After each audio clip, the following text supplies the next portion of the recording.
What is the African Union doing about the young Sudanese woman Qisma Ali Umar, who was hanged and tortured to death?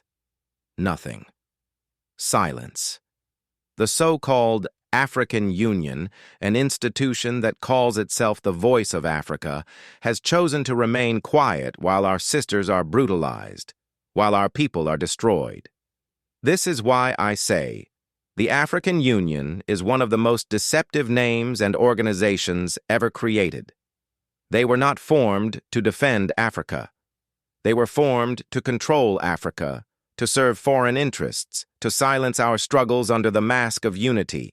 And today, while Sudan bleeds, the African Union plays deaf and blind. Brothers and sisters, Sudan's tragedy did not begin today.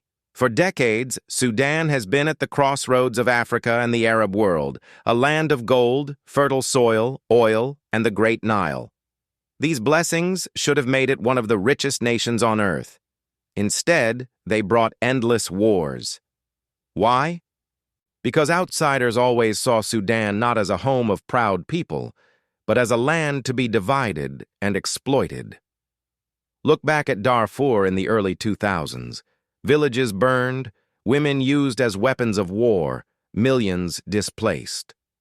Look at the secession of South Sudan in 2011, celebrated as independence, but in reality, another division that left both sides weaker while outsiders gained access to oil and land. Every chapter of Sudan's history has been written in blood, not by the will of its people, but by the hands of those who profit from instability. Outsiders. And today, the same story continues. The rapid support forces, born out of militias, are fighting a war that is tearing Sudan apart. And behind them, funding and influence flow from Saudi Arabia and the United Arab Emirates.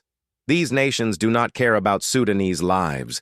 They care about leverage, about controlling gold mines, about dictating who rules in Khartoum. Meanwhile, the so-called international community stays silent. Western media, which runs headlines when a single European is harmed, ignores the torture of a Sudanese woman. And the African Union, which should be the shield of Africa, betrays us with silence. So when Qisma Ali Umar was tortured, filmed, and murdered, her death was not just the tragedy of one woman.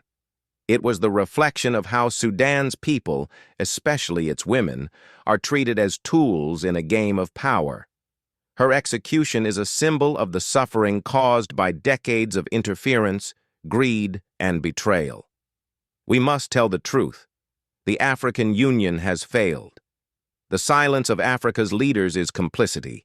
If we wait for them, our people will continue to die in forgotten wars. But Qisma Ali Umar's blood must not be in vain. Her name must be remembered. Her death must strengthen our resolve to expose